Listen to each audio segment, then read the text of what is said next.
국회에서 사용되어야 합니다. 오늘 이렇게 또 언론 보도도 있었습니다. 이게 소위 대장동 개발은 공용 개발을 빙자한 사실상 특혜, 민간 개발보다도 더 큰 특혜를 주는 아주 국민들의 공분을 주는 사건입니다. 이 양두구육이다 이런 표현도 할 수 있을 것 같습니다.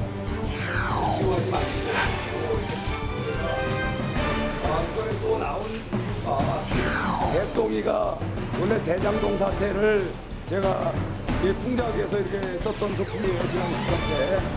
그런데 지금 새만금 해상 풍력을 보면 말이죠, 그 전현희 권익위판 새로운 이 대장동 사태다 이런 지적들이 많이 있어요.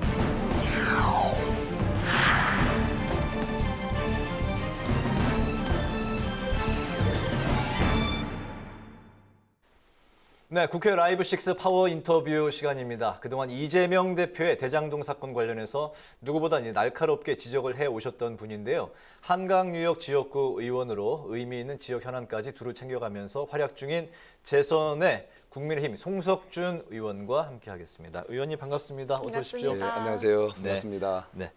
바쁘신데도 저희 또 그 국회 라이브 6에 출연해 주셔서 감사드립니다. 예, 고맙습니다. 네. 저희가 이제 어제부터 개편을 했는데 오늘도 좋은 말씀 이제 부탁을 드리겠습니다. 네. 그 일단 그 가장 최근 소식인 한강 사랑 포럼 발대식 관련한 이제 질문부터 좀 드리겠습니다. 그 지역구가 이제 이천이신데 이천을 포함해서 한강 주변 그 지역 중심으로 여러 규제들이 이제 겹쳐져 있다고 들었습니다. 그렇기 때문에 한강 사랑 포럼이 바로 이 문제를 해결하기 위해서 출범한 걸로 알고 있는데 어떤 역할을 하게 되는 걸까요? 예. 한강 그 주변 지역에 소위 팔당호로 물을 흘려주는 이 지자체 중에서 이번에 이제 5개, 이천, 여주, 광주, 양평, 가평 이렇게 5개 지역의 이제 국회의원들과 또 시장 군수, 또 주민 대표, 전문가들 이렇게 시의회에 같이 참여하는 그런 한강사랑 포럼을 지난 2월 9일 날 저희들이 그 결성을 했습니다. 네. 예, 이번 그 한강사랑 포럼은 이 한강이 이제 수도권 주민들의 이제 젖줄, 그 일종의 상수원으로 쓰이는 물이다 보니까 우리 경기 동남부권 팔당 상수원 유역권의 그 시군들이 많은 중복 규제에 시달리고 있습니다. 예, 가장 큰 규제가 이제 환경 이런 물 규제에서부터 수도권 규제 또는 각종 이런 무슨 그 이 토지용 규제가 아주 겹겹이 쌓여서 사실 정상적인 경제 활동까지 제한을 받는 그런 경우가 있거든요.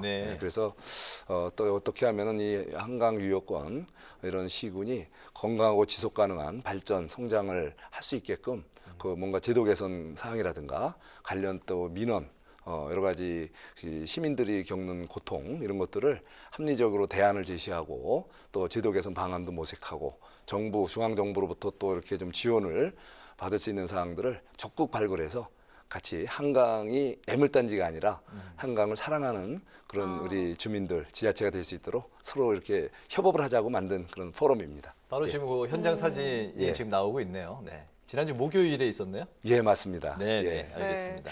자, 그리고 그 과거에 부동산 시장 정상화 특위 위원장으로 또 활동을 하셨었는데요. 사실 그 민생 현안 중에 빼놓을 수 없는 그 문제가 바로 부동산이 아닐까 싶습니다. 이번에 그 윤석열 정부 첫 공공분양 사전 청약에 정말 많은 사람들이 몰리면서 높은 경쟁력을 기록하기도 했는데 경쟁률을 기록하기도 했는데 자, 먼저 그 부동산 시장 개선을 위해서 어떤 노력을 기울이셨는지 들어볼 수 있을까요? 예, 잘 아시는 대로 문재인 정부 무려 28번의 부동산 정책을 쏟아냈다고 했습니다. 사실 그 문재인 정부 기간 내내 부동산 시장에 대한 잘못된 인식, 다시 말해서 부동산 시장을 이 투기, 이적 수요가 과도하다. 그래서 아주 부동산 관련 세금 폭탄, 그 징벌적 폭탄으로 상당히 오히려 주택시장을 더 혼란시키고 오히려 그게 정가 현상이 와서 집값, 전월세가 급등을 야기했지 않았습니까? 그리고 또 부동산 시장에 대해서 또 이 토지 이런 주택 공급을 뭐 재건축, 재개발 또는 각종 이런 주택 건설을 마치 토건족들의 이익을 이런 취하는 그런 행위로 보면서 사실 주택 공급을 굉장히 제약을 하고 그다음에 또 주택 수요를 정상적인 수요까지도 마치 투기 수요로 보는 그 잘못된 정책으로 인해서 부동산 시장이 극도로 이렇게 혼란이 왔지 않습니까? 그래서 저는 국토부에서 직접 25년간 근무하면서 부동산 정책을 다뤘던 사람이었고 당시 또 국토위 또 의원으로서 네. 사실 문재인 정부의 부동산 정책 실패 사례를 많이 또 이렇게 지적하고 또 합리적인 개선 방안을 많이 제시해서 결국은 실패를 자인했죠. 예, 그 인정받았고 결국 이게 정권 교체로까지 이어지는 뭐 큰 성과가 있었다고 생각이 듭니다. 네네. 더불어서 현재 좀 그 부동산 시장 상황을 간단히 좀 짚어주실 수 있을까요? 현 상황이요. 네네. 현 상황 많이 어렵죠. 예, 사실은 이제 집값이 많이 올랐기 때문에 이제 하향 안정화가 돼야 되는데 또 이 주택 시장이 또 가격이 또 급격히 하향이 된다면 네. 폭락이 된다면 또 여러 가지 금융권의 또 혼란, 여러 가지 또 신용 문제 여러 가지 있기 때문에 사실은 이제 좀 연착륙 방안을 조심스럽게 우리가 유도해야 되지 않나 생각이 듭니다. 네네. 그래서 주택 정책은 그래서 이 정부가 오만하게 접근하면 참 굉장히 위험해집니다. 그래서 잘 조심스럽게 또 서민들의 주거 복지 그리고 또 집 없는 분들에게는 또 희망을 주고 또 그리고 또 이제 집을 또 보유하고 있는 분들에게는 안심하게 주택을 보유할 수 있게끔 제대로 된 이런 주택 정책을 잘 만들어가는 것이 참 큰 과제고 현재로서도 상당히 좀 부동산 시장이 아직도 좀 어려운 상황이라고 보입니다. 네. 정부가 조심스럽게 접근해야죠. 부동산이 폭등해도 문제고 또 폭락해도 문제고 그렇죠. 현재 예. 어쨌든 연착륙으로 서서히 예. 좀 하락하는 예. 그런 그래서 유도 서민들, 정책이 필요하겠군요. 그럼요. 알겠습니다. 자 이제 그 현안 이야기로 이제 넘어가 보겠습니다. 검찰이 조만간 이재명 대표에 대한 구속영장 청구 여부를 이제 예. 결정하겠다고 하는데 재작년 이제 그 국정감사에서 의원님께서 이제 양의 탈을 씌운 강아지 인형 예. 그 뭐 대똥이라고 이제 불렸던 것 같은데요. 그걸 이제 들고 나오셔서 이재명 대표를 향해 겉과 속이 다르다 이러면서 양두구육이라고 이제 비판을 하셨습니다. 대장동 의혹에 대해서 하실 말씀이 참 많으실 것 같은데요. 예, 좀 그렇습니다. 들어볼까요? 예, 대장동 사건은 이제 구체적으로 이제 수사가 이루어지고 있지만 한마디로 요약하자면 정말 고도의 기획적, 전문적 범죄 행위라고 좀 보입니다. 그리고 또 다른 면에서는 또 고도의 대형 보험 사기 사건의 성격도 갖고 있습니다. 네. 이거는 뭐냐면은 대장동 개발이 부동산 전문가들 그리고 법률 전문가들, 금융 전문가들 그리고 또 이런 언론 관계자들도 같이 관여하면서 네. 상당히 이게 치밀하게 거기에 보면 여러 가지 전문 용어들이 나와서 사실 일반 국민들이 이해하기는 참 어려운 구조 속에서 1조 원 가까운 특혜이익을 안기는 아주 굉장히 심각한 이 범죄 비리 사건이거든요. 네. 거기에다가 또 그거를 또 유사시에는 희석시키려고 소위 55 클럽이라는 게 기획이 되죠.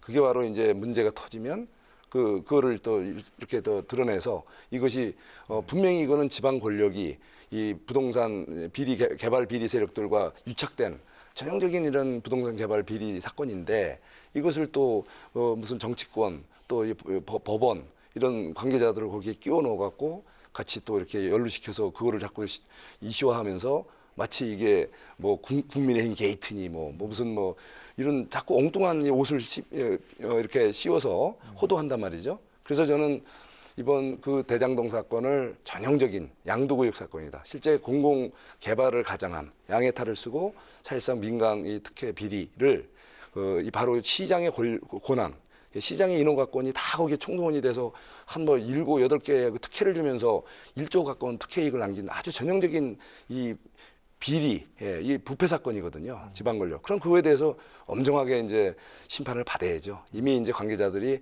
그다음에 이제 그동안에 검찰의 수사가 좀 굉장히 미흡하고 좀 겉핥기식이었죠. 이제 제대로 수사가 이루어지고 있기 때문에 좀 제대로 모든 것이 밝혀졌으면 좋겠습니다. 네.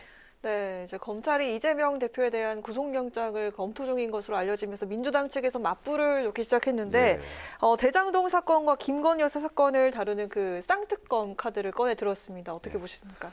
이거는 정말 말도 안 되는 그 참 얘기죠. 이게 어떻게 지금 그 이 대장동 비리 사건은 그 증인들이 있고 그리고 또 명백한 증거가 넘치고 차고도 넘치고 이미 또 개인 비리 사건이에요. 그 특검 대상이 아닙니다. 더구나 또 이번에 그 김건희 여사 관련해서는 이미 판결을 통해서 여러 가지를 통해서 이미 다 드러나서 아무 문제가 없는 거로 알려진 거 아닙니까? 지난 정부 내내 털고 털어도 다 문제가 없고 최종 판결로 이제 확정이 된 거 그걸 갖고 우리 대통령 부인과 관련되니까 특검을 하자. 이거는 한마디로 국회를 국민들이 봤을 땐 참 이렇게 조롱받게 하는 국회에서 그런 택도 없는 더구나 지난번에 우리 이상민 그 행자부 장관 탄핵 요건이 아닌데도 탄핵 의결을 했지 않습니까? 거기에다 또 이번에 특검을 하자고 주장하는 것은 너무 상식 밖의 이런 주장으로 국회가 국민들로부터 조롱받고 버림받는 그런 행태가 이제 지양돼야 된다고 생각을 합니다. 네. 제발 국회가 우리가 정상화되고 우리 대한민국 정치가 좀 정상화되었으면 좋겠습니다. 근데 김건희 여사 특검에 대한 이제 그 여론조사를 보면 예. 여론조사는 일반 국민들 대상으로 했을 때는 예. 여론조사가 좀 더 높게 나오는 건 사실이거든요. 아, 그 특검을 하자. 네네. 글쎄 저는 여론조사에 그러니까 대해서 여론조사에서는 뭐 예. 이재명 대표에 대한 뭐 의혹도 예. 그렇고 여야 가릴 것 없이 의혹이 있다면 예. 모두 그 수사를 해야 된다. 일단 조사를 해야 된다. 그런 분위기인 것 같습니다. 그 여론에 의해서 우리가 한다면 예를 들면 과거에 조국 사태 때도 그랬고 네. 예, 또 문재인 정권이 문재인 대통령이 또 이 지지율이 굉장히 끝까지 높게 나오지 않았습니까? 네. 근데 사실 대한민국 현실이 어떻습니까? 문재인 정부 5년 동안에 안보 파탄, 경제 파탄, 뭐 외교 파탄, 사회 분열, 도처에 이런 문제가 생겼어요. 그런데도 지지율이 높은 거. 그래서 여론이라는 것은 우리가 존중을 해야 되지만 네. 그 여론으로 인해서 사실과 다른 것들이 호도되는 그것은 정말 위험하지 않나. 특히 예를 들면 지금도 말씀드렸지만 이미 법원에 의해서 철저하게 다 조사돼서 무혐의 됐고 지난 정부 내내 탈탈 검찰이 털어서도 문제 없다고 드러난 사건을 이제 와서 이제 특검을 하자. 그러면 어쩌면은 야성의 그 여론이 그 반영됐는데 그걸 갖고 우리가 현실로 우리가 국회가 같이 움직이고 국가기관들이 움직인다면 대한민국이 어떻게 되겠습니까? 비정상도 이런 비정상은 없는 거죠. 알겠습니다. 예. 이제 뭐 그 관련해서 이제 대장동 클럽 이제 50억 클럽 그 곽상도 의원 그 무죄 판결에 대해서 역시 예. 이제 국민 그 여론이 좀 싸늘합니다. 예. 의원님도 이제 잘 느끼고 예. 계실 것 같습니다. 예. 요 클럽 50억 클럽의 그 특검에 대해서 이제 국민의힘은 어떤 분위기인가요? 글쎄요, 뭐 그거는 뭐 우리 당 출신 전 국회의원님 건이기 때문에 좀 네. 말씀드리긴 좀 조심스럽긴 합니다. 근데 제가 말씀드렸지만 이 55 클럽 이건은 아까도 말씀드린 대로 대장동 사건의 본질을 흐리기 위해서 처음부터 치밀하게 기획된 대형 보험 사기 사건이라는 겁니다. 네. 이 본질은 지방 권력이 그 개발 비리 사업자들하고 유착이 돼서 막대한 특혜를 천화동인이라는 또 특정 금전 신탁에 이렇게 나눠서 분산 배치하고 그걸 나중에는 어떻게 다 자기들이 가져가려고 그런 거 아닙니까? 근데 여기에 우리 국민의힘 의원들을 거기다 이름을 끼워놓고 또 뭐 대법관 이름도 나오고 뭐 여러 가지 나오지 않습니까? 이런 것들이 정말 얼마나 이번 대장동 사건이 치밀하게 기획되고 지능적 범죄인지를 저는 말해준다고 봅니다. 네. 그래서 이번에 철저한 수사를 통해서 그래서 네. 이재명 대표 이건 개인 비리 사건 아닙니까? 예?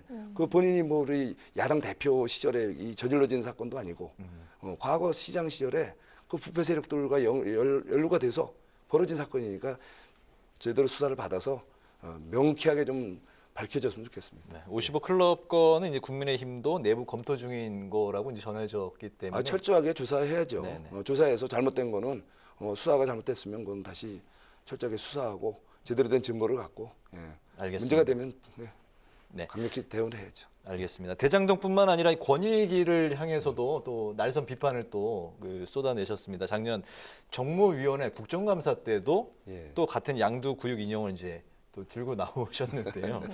그때는 이제 그 타겟이 전현희 이제 국민 권익위원장이었죠. 네. 예, 정말 이게 대한민국은 책임 정치를 지향하는 나라 아니겠습니까? 예, 지금 윤석열 정부 탄생한 지가 1년이 다 돼갑니다. 근데 문재인 대통령이 임명한 지난 정부 때 임명한 정무직 장관이 아직도 버티고 있다. 얼마나 비정상입니까? 그런데 그 권익이라는 건 어떤 그 기관이냐? 공직자들의 부패, 또 우리 사회의 부패 방지를 하고 또 국민들의 목소리를 그 대통령께 전달하는 아주 핵심 그런 주요 국가 기관이거든요. 네. 근데 이 자리를 아직도 버티고 제대로 감시해야 될 부패 감시를 해야 될 때는 못하고 오히려 부패에 연루된 의혹까지 받았지 않습니까? 제가 지난 국감 때 지적한 것이 그 이 새만금 지역에서 발생한 해상 풍력과 관련해서 권익위의 질의 해신 내용 때문에 개인이 1,000만 원을 투자하고 720억을 그 이익을 보는 특혜 비리 사건이 발생했단 말이죠. 예, 그게 바로 이 권익위가 국민 권익을 지키고 부패 방지를 해야 될 권익위가 오히려 그런 의혹 사건에 연루가 돼서 그런 특혜의 빌미가 됐다는 거, 이게 굉장히 잘못된 거 아닙니까? 그런 사태를만 생각해도 스스로 반성하고 물러났어야죠. 근데 지금 아직도 버티기로. 그래서 윤석열 정부의 조각을 아직도 완성을 지금 못하게 지금 방해하는 형국이 되는 거 아닙니까? 예, 우리 대한민국 정치가 너무나 비정상이에요. 오늘 우리 국회 방송이지만 네. 지금 우리 정치, 대한민국 우리 국회가 더 이상 이렇게 국민들로부터 조롱받지 않도록 모든 것이 정상화됐으면 좋겠습니다. 방금 그 양두구육 인형 아주 자세히 잘 봤습니다. 예, 그 대똥이라고 제가 이름을 불렀죠. 의원님이 붙이신 건가요? 예, 그렇습니다. 그게 원래 대동사상을 기치로 내걸고 아하. 뭐 대통령이 되려는 이런 야심을 아마 이제 누군가 가졌겠죠. 그런데 그게 대장동 이런 사건에 발목이 잡혀서 결국은 대동이 아니고 대통이 아니고 대똥이 된 큰 똥이 된 그런 사건이다. 이렇게 제가 사실은 약간 우회적으로 그걸 좀 이렇게 퍼포먼스를 좀 한 거죠. 앞으로도 성공적으로. 또 데리고 나올 생각도 있으신가요? 아마 그럴 기회가 오지 않을까 생각이 듭니다. 그렇군요. 대장동 사건이 아직도 안 끝났기 때문에 그 끝나는 무렵에는 한번 다시 대통령이 등장하지 않을까 생각이 듭니다. 네. 네. 자, 그럼 그 지역구 활동과 또 의정 활동 계획에 대해서 들어볼까 하는데 의원님께서는 아주 그 현장 밀착형 의정 활동으로 아주 또 호평을 받고 계시고 또 그 지역구 이천 관련해서 예산 6,100억 원 이상을 확보하는 등 정말 많은 문제를 해결하셨다고 들었습니다. 올해는 주로 어디에 초점을 두고 활동하실 건지 좀 포부를 들어볼까요? 예, 저는 그 처음 정치를 시작하면서 상생과 조화의 정신, 비정상의 정상화로 저의 지역구 이천시를 통일 대한민국의 중심 도시로 그리고 또 우리 대한민국을 통일 대한민국을 세계의 중심 국가로 웅비시키겠습니다. 이런 각오를 하고 제가 의정 활동을 해왔습니다. 그래서 저는 상생과 조화의 사회, 그리고 새로움과 희망이 넘치는 사회, 그리고 또 건강하고 지속 가능한 사회, 그리고 또 우리가 마음먹으면 뭐든지 중심이 될 수 있다는 그런 정신으로 좀 해왔고요. 또 그런 면에서 제가 또 의정활동 하나하나를 그러한 저의 5가지 의정 철학을 구현하는 방향으로 또 시민들과 수시로 만나서 소통하면서 그분들로부터 숙제도 얻고 또 그거 해결하기 위해서 또 동료 의원들과 다양한 모임을 통해서 또 이렇게 해결하고 있습니다. 예. 그래서 어쨌든 올해도 뭐 항상 초심으로 항상 시민들과 가까이 하면서 의정활동 또 열심히 해서 사랑받는 정치인이 되도록 할 계획입니다. 알겠습니다. 마지막으로 간단하게 질문 하나만 좀 드리겠습니다. 정치인의 말에 대해서 평소에 좀 많이 생각을 해보셨을까요? 어떻습니까? 그렇죠. 말이 중요하죠. 말 자체가 하나 사회적인 큰 센세이션을 일으킬 수도 있고 또 국민들에게 감동을 줄 수도 있지 않습니까? 네. 예, 바로 정치인의 말은 정말 책임 있게 그리고 정제되게 할 필요가 있다는 생각이 듭니다. 예, 말에 정말 모든 것이 우리 특히 정치인의 말은 대한민국의 어떤 모든 것을 좌지우지할 수도 있는 영향력이 있기 때문에 더욱더 정제되고 정말 신중한 언어 선택이 중요하다고 생각합니다. 알겠습니다. 네. 오늘 이제 그 국회 라이브 6 파워 인터뷰 이제 마칠 시간이 됐습니다. 지금까지 국민의힘 송석준 의원과 함께 지역 현안과 관련한 의정 활동 성과 그리고 이재명 대표의 대장동 의혹을 둘러싼 정치권 공방 등 다양한 현안에 대해서 깊이 있게 이야기를 나눠봤습니다. 의원님 오늘 말씀 아주 잘 들었습니다. 고맙습니다. 네, 고맙습니다. 고맙습니다.